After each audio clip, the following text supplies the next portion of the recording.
Hey, all right. How's it going there? Statistics students, this is really weird. I'm recording from a different computer. I needed one that allowed me to record and use PowerPoint. Unfortunately, PowerPoint doesn't work on my computer, but this one, the camera's down there. So I look down there, make eye contact with you, but when I look at the screen, it looks like I'm looking up. So that's very bizarre. So I apologize for that right away. We're just going to get right to it, kind of get back into our data that we've been working on with the, as we start our process here for getting set for our study. And here's kind of what chapter 1 is going to be about, and then we'll get into the first part. As I mentioned before, now that we've got the data, we're talking about analyzing the data. What we're going to be talking about, in statistics, right? Statistics can be defined lots of different ways, but usually it's the science of collecting, organizing, displaying, and then inferring something from data. I like to think of it as, making imperfect decisions from incomplete and sometimes contradictory information. That's also part of what statistics seems to be. Just a reminder that, when we have our individuals, those are the things that we're actually gathering, then each individual is defined by several variables. There's lots of characteristics that we could examine. In the survey that you guys analyzed on Friday, or Thursday, if this is second period, you looked at many variables, but each one of those variables pertain to particular individuals in this study. So, reminder of that. Categorical variables, sometimes we call that qualitative. You can group them into categories, and that's about it. Quantitative, of course, it's some kind of a measurement, numerical thing. And then be careful with the fact that, not every, not every number is in fact quantitative. One of the big things that we're going to be interested in as we work our way through statistics just in general is what is the distribution of the scores or the responses. And, for some of them, like yes, no, it's like, okay, there's just two bars or just two halves of the pie. But for quantitative ones and stuff like that, we start to get into, okay, so how often do these variables take on particular values? And what does that distribution then tell us about the variable? And maybe what does that tell us about the population in general? So the distribution is going to become a very important idea here. So here's an example. They took a look at a bunch of different cars and the specific model of car. So there was an Acura RL that they did a study with here, an Audi A6 Quattro, okay, which is just one of the Audis that are in their line. The Bentley Arnage is one of the Bentleys that is out there. So they took a look at that. And so what we're going to see is, well, okay, so that's a quantitative variable, the variable of interest. And, if we make a dot plot of that variable, then that's one way to represent sort of that quantitative variable. And as you can see, the dot plot shows, a single dot for each car. And so like there's one dot way down there at 14 because the Bentley Arnage doesn't get very good fuel economy. There's 3 dots up there at 33 because we had 3 cars in our sample that got 33 miles per gallon. So that's kind of how that works. That's just one of the kinds of graphs that we're going to look at. In general, how do we start this exploratory data analysis? Well, we gather the data and then we look for relationships. And oftentimes that starts with a graph. So graphical displays become a big part of it. We're going to add numerical summaries. Later in the course, we're going to learn about numerical summaries. That's a display that they just put on there from your calculator, graphing calculator, from TI-84. But that's what the display looks like on a TI-84 for some numerical summaries. Now, what do all those numbers mean? Don't worry about that right now. We will get there. I promise. We will get there. The X bar, the very first line, X with a little line over it, we call that X bar. That is the average. So in this case, on average, for the 24 cars in our study, they average 27 miles per gallon. That's what that's saying, basically. All right. And then once we have the data that we've collected, that's where the inferential statistics comes in. So we've got our sample data. We're going to make an inference, hopefully down the road. And that will be the important part for second semester, is all about that inference. Okay, hi, AP Stats. For part 2 of this video, I don't know what happened, but it completely failed the first time. So we're going to try this again. And basically what we're going to do is look at another PowerPoint presentation together. So I'm on a different computer, as I mentioned earlier. So it's a little bit tricky. So hopefully this will simplify things a little bit. And what we're looking at here is analyzing categorical data. And we're looking at 2 different kinds of distributions.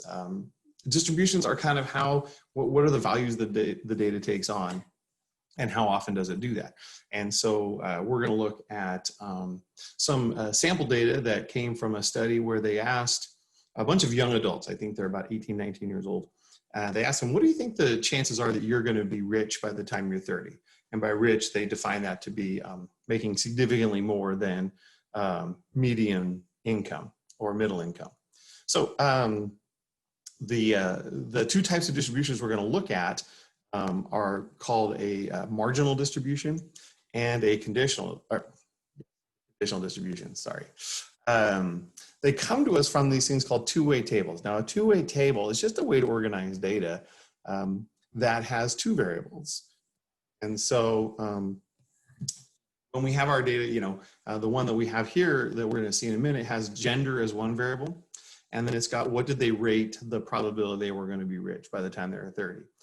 And so let's get to that example.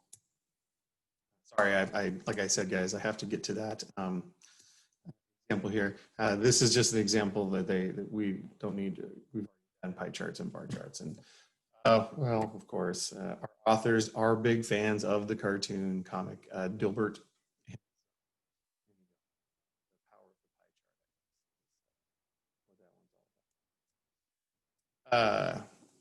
All right. This is about misleading data. I'm sorry, guys. I should have jumped forward. Here we go. Okay, so here's our two-way table. So we are going to be looking at this two-way table. And so you'll see that why it's a two-way table, like I said, is we have the gender columns, male and female, and then we have the probability or the chances that they rated themselves of being rich. So notice that they've also totaled it for us. That'll become important here when we start talking about the marginal distribution first. In a marginal distribution, what you do is you ignore one of the 2 variables. For example, the marginal distribution of chances that they're going to be rich will just use the total column and ignore the gender variable. It's just basically the distribution of one of the 2 variables. So for example, we are going to take a look at the marginal distribution of the chance of getting rich. So all you do is you take the totals and you figure out the percentages or the proportion of the responses that are in each one of those ranges. Almost no chance, okay, was 194 out of all 4,826 people in the survey. Some chance, well, that was 14.8%, and you can see that was the 712 divided by 48, so on and so forth. So it looks like we were a pretty optimistic group here, right? 50-50 chance was almost 30%, same with good chance.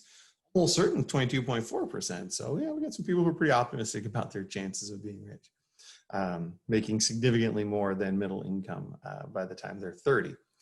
So a bar graph is a really great way to display this data. And I know from our work Friday or Thursday, depending on which period you're in, you guys know how to make bar graphs.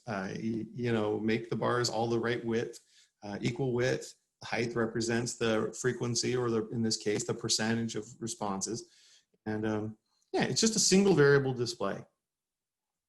All right, but the marginal distribution has some limitations. It doesn't tell us like what is the interplay between the 2 variables. Like, is there a difference if you're a male or a female? Okay, so back to our experiment designs, you know, would it be important to have a stratified sample so that we have some men and some women in this, because maybe there's a difference, right? And so the conditional distribution is one that we use both variables to come up with that. And so the display of it is going to try and highlight the interplay between the two variables. And there's a couple of different kinds of graphs that we're going to do that with. The side-by-side bar graph is a nice one. And that's where we have just a bar at each answer. The segmented bar graph, we'll see in a minute, is another one. I'm not a big fan. And that maybe just personal. Maybe you'll like them when you see them, but I just don't think they're as clear. Anyway, I haven't seen a real good use of one yet. So, and I'll tell you a funny story when we get. All right, so here's our two-way table again, same two-way table, but now what we're going to do is we're going to find the proportions for all the males. So for example, pretty similar in terms of almost no chance, 4% of males were in that. But you can see that some chance, slightly different percentages, 50-50, good chance. So you know, we're seeing a different percentage than the whole group, but that's probably to be expected. What I want you also to notice is that we're only using the column for males. So like no chance was 98 out of 40 or 2459 now. So just focusing in on that column for males. We're gonna do the same thing for the females in a second here. So this is what the bar graph, single bar graph would look like for males. Now when we add females to the mix, now we look at the proportions for females. You can see we have different percentages, and we'll have a bar graph that has both males and females at each one of the probabilities. And now we start to see that interplay between the two variables. You know, like almost no chance and 50-50 chance are pretty much the same, right? Males and females pretty much the same on those. I mean, slightly like in the, you know, 0.1% difference is not a huge difference, but you start to see a pretty significant difference in the almost certain and good chance. Males were much more likely to rate themselves as good chance or almost certain, whereas females were more likely to rate themselves as some chance, but not a great chance. So that's what I mean by the conditional distribution allows you to start to see the interplay between the two variables. Now we understand, oh, well, okay, so a woman is more likely to rate herself lower than her male counterparts in this particular study. And, you know, we can get into the whole, you know, gender pay inequity in the United States and globally, there's still a gender pay inequity for women and men. And so, you know, we could look at that. We could get into that if we wanted to. And so why would they have that higher expectation when they already know they're going to be paid about 70 cents on the dollar for what a man makes doing the exact same job? So yeah, so that is a real thing. And so, and if you don't think so, I have lots of statistics to back that up later. We'll take a look at that down the road. All right, the next thing here, this is what the segmented bar graph looks like. There it is. So I am not a fan, like I said. I just don't like it. It's not as easy to determine like what are the, you know, here you can see the interplay, I think, pretty well.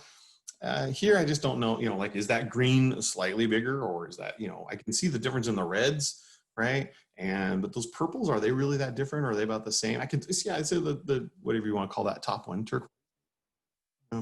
But you know, I think this is much more clear.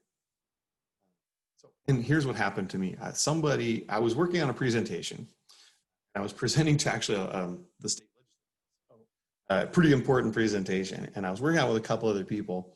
And somebody, I don't know if it's because she figured out how to make these in Excel and thought they looked cool or what, but one of my co-presenters put one of these segmented bar graphs into our presentation. And I didn't get a chance to preview it. Of a last minute change. And so when the bar graph came up in the presentation, I just kind of looked at it and went, oh, I really don't like those, and flipped past it.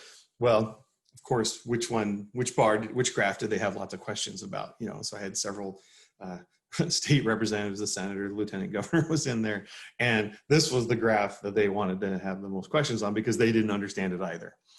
And so, yeah, so maybe that's coloring my opinion. Maybe there's a bias in there for me, right? I have a systemic preference for this graph because that's not the one I got grilled on. I got grilled on one of those by this Quality Education Council. This is like 15. I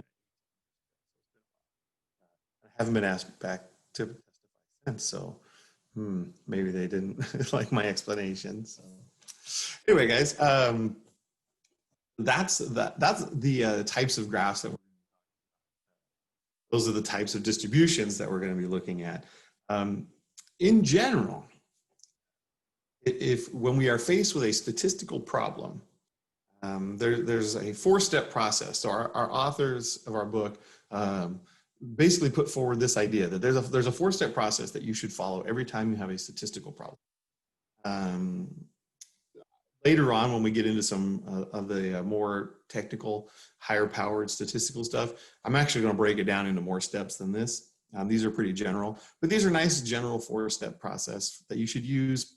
And I think this works pretty well, not just for statistical problems, for any kind of problem.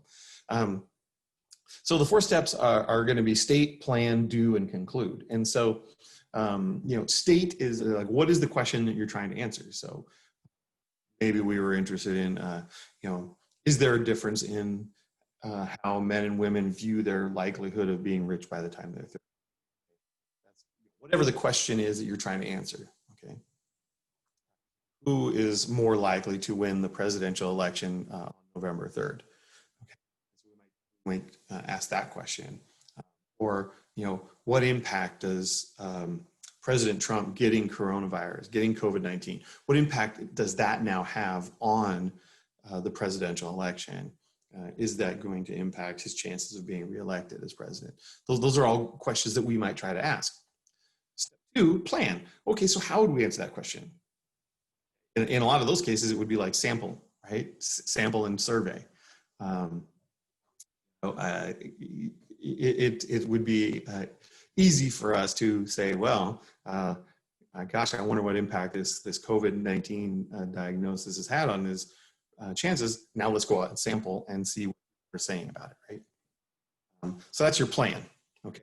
And then you're going to analyze that sample by looking at the proportion of people who have changed their mind or maybe haven't changed their mind or whatever your question sort of is. Do is real simple. Go and do it. Whatever your plan was, now go make that happen. Okay, go do the sample, get the data, gather it up, make the graphs, do the calculations, whatever it is. The last step is really important. Okay, conclude. You always want to conclude your study with a contextual conclusion, whatever the problem you asked was. So if at the end, right, we would say, gosh, it seems like in general, the males in the study were more likely to rate themselves higher in terms of their probability to become rich by the time they're 30. But you really want to give that contextual conclusion. If you look in the back of, in the problem sets, you've probably noticed that most of the problems that we're working on out of our book are all in context. What's interesting is most of them are footnoted. So if you look, there'll be like a little superscripted number on the problems. These are all real studies. Now, they may have manipulated the numbers a little bit to make the problem more illustrative of the topic that we're trying to study. But every single one of the studies in here is real. And so you can go and look and see, it'll give you the footnote, they'll tell you where to look it up. And yeah, you can figure out like what are the actual results of that study and in the context, because everything in statistics, it's used to answer questions, and those questions exist in a context. And so we want to make our conclusion contextual. All right, guys. So we're going to add this part to our video because the other time it did not work out. Hopefully this one worked out really well. You've seen pie charts and bar before, but now we've added this two-way table so that we can talk about a marginal distribution and the conditional distribution and how we represent those. The bar graph is great for the marginal distribution. For the conditional, maybe a side-by-side bar graph, maybe the segmented bar graph, if you like that, and maybe you can help me understand or why you would prefer that one. All right, guys. Well, that's it for this half of the video. We'll hopefully be able to stitch these two together and get this all pushed out to you. You have it for Monday. One last thing this week, because Friday is no school, That means 5th and 6th period would not have a live synchronous class. We're not going to do any synchronous stuff this week beyond Monday, Tuesday. So if you want to work on Thursday, Friday, I will open up next week's materials so you can take a look ahead and see what the following week has for you. If you want to get a little bit ahead, watch a video, get some notes done or whatever. I will have those materials pushed out by the end of the week. But I need to keep you guys kind of in step. So on Thursday for second period, I will be there. And if you have questions or if you want to come in and get some work done, that would be great. But if you have other things to do second period on Thursday, there's no need to come into a live Zoom class. You can do everything that you need to do asynchronously. So, all right. Thanks, guys. And hopefully you had a great weekend. And I will see you all in class.